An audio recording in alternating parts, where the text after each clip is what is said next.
Hi everyone, it's Emily, and today I'll be unboxing one of my most highly anticipated games for 2023, and that is Fire Emblem Engage. So for this video, I'll be doing a quick unboxing and also give my first 5-hour impressions of playing the game. So I pre-ordered the Divine Edition on GameStop, and unfortunately I had to go the online route since I don't have one locally near me. So my copy, despite being packaged in a large box with the little air pocket cushions, came damaged, but I feel like this is very common for most special editions that are being shipped nowadays. At least that's my experience. And unfortunately, I also didn't receive the pre-order tarot card deck, which apparently was only an in-store bonus, and not everyone who pre-ordered got one. Despite all that, I'm really happy to have picked up the Divine Edition because it is indeed divine. So this guy is actually much thicker than the previous Fire Emblem collector's editions, which I'll show some b-roll doing a comparison. And it seems like Nintendo is continuing doing some regional variants when it comes to their collector's editions. Those in North America received embossed covers, very similar to what Xenoblade had, just minus the hollow graphic effect. Whereas those in Europe, unfortunately, just had a flat printed surface. So I had already pulled out my game here so I could play it. Opening the box, there's some nice little touches that I appreciated, such as the large cardboard insert that houses the games and art cards. There are all these little pixel art images of the characters, which I thought was a very nice special touch. And cradled in here, you'd have the regular standard case and then the steelbook, which I haven't opened yet.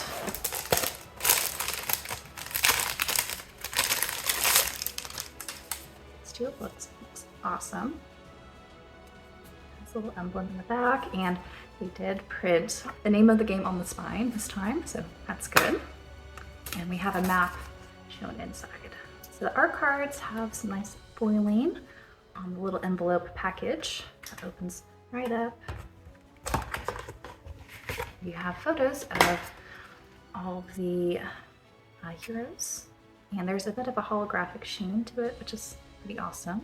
So these are all cool, and I believe these are the 12 different heroes you could bond with using the rings. And I don't actually have the Fire Emblem Warriors special edition, but I imagine these cards are similar size to those. Might have to eventually get that to do a comparison. Then inside the box we also have a really nice poster, which I've seen some people iron out and frame, and it looks really cool.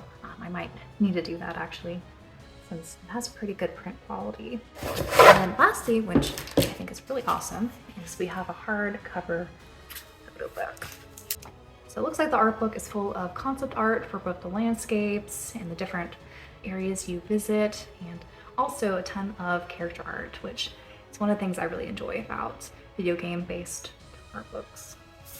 So a very nice thing to include in this package, and I'm glad that it's a hardcover book. So that's all that's included in the package. Unfortunately, there's no OST, but I imagine we'll release one of those eventually. But now to talk about my impressions of the game. So again, I'm only 5 hours in, so I'm not super far, but so far I'm really enjoying it. To give a quick rundown of my Fire Emblem history, I started with Fire Emblem Awakening on the 3DS, and that was my introduction to the strategy RPG genre as a whole. So I think one of the reasons why I'm really enjoying Engage right now is because of how similar it is to the feelings I had and how things worked with Fire Emblem Awakening. Just a bit more upgraded with a lot of quality of life improvements and of course graphical upgrades. So I guess echoing what a lot of the previews and reviewers have already said about this game, off the bat you're just thrust into battle, and I'm really enjoying the pacing of just a bunch of action battle sequences off the bat. And it kind of seems like it's going to continue like that throughout the game, which again, this very much mirrors how the 3DS games were. And those were the games that made me fall in love with the series, so I'm really happy to see that return. I really enjoy the refreshing changes they made to the battle segments as well. You have, of course, a lot of the same principles when it comes to moving your characters around and really just utilizing the triangle weapon strategy that many of the previous Fire Emblem titles use for their combat system. And I'm also really enjoying the Engage gimmick, where if you're wearing one of the divine rings, you're able to call upon some of the Fire Emblem heroes from days past to come assist you and grant you some special combat skills. So I'm really enjoying that feature and looking forward to gathering more of the rings and learning a little bit more about their abilities. So far, I think Celica has the best ability, where she could kind of warp to far places on the map. But so far, the other rings also have really great abilities that assist in battle. Now, I feel like the Fire Emblem community has become a bit more divisive when it comes to those who enjoy the social aspects that were introduced, especially in Fire Emblem Three Houses, and those who have played the previous games who kind of miss the more combat-centric gameplay. And in my opinion, I think Engage does a good job at balancing both, though leaning towards more to the combat-centric gameplay style that the series is really known for. So when it comes to the social sim aspect, I do like how it's optional, so you don't really have to do it if you don't want to, and those who are into it could definitely spend however much time they want focusing on those things. For me, I find it kind of a refreshing aspect to kind of unwind to if I wanted to interact more with the different characters or go visit the pets that I've adopted in my little zoo area. So again, I really enjoy how they approached kind of balancing these two aspects to appease, I think, different types of players. Now, when it comes to graphics, I'm actually a big fan of these graphics, but that might be because I'm also a fan of the Atelier series, and I think rumors, I don't know if it's been confirmed, that Gust, who makes the Atelier games, helped assist with the Fire Emblem graphics this time around. So I don't know if that's just speculation because the art style is similar or if that's actually true. Regardless, I do enjoy the character designs. It did take me a little while to warm up to the Crest toothpaste protagonist, but I think it brings some levity to the game and also helps kind of balance some of the darker moments that it seems like the story is heading towards and that we briefly saw in the beginning of the game as well. So I've been asked by a few people about where to start in Fire Emblem or just the strategy RPG games as a whole, and honestly, I think Fire Emblem Engage is a really good game for beginners as well as veterans to the series. So there's a lot of good difficulty customization options that you could get into right off the bat. So if you're new to the genre, you can play on normal casual, so you don't have to worry about things like permadeath.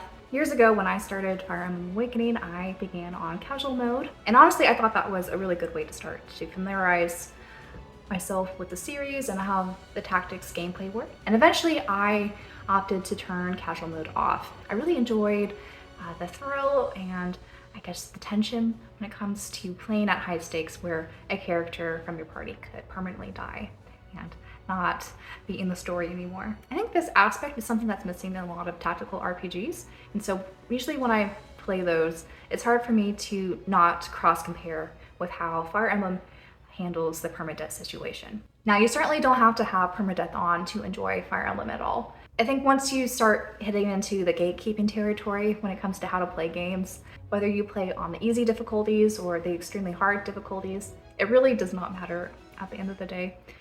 All that matters is that you enjoy the game, and definitely just play at the setting that you think you'll enjoy the most. But with all that said, I think the ability to tailor the experience of the combat is just one of the real strengths when it comes to the Fire Emblem franchise from Awakening and beyond.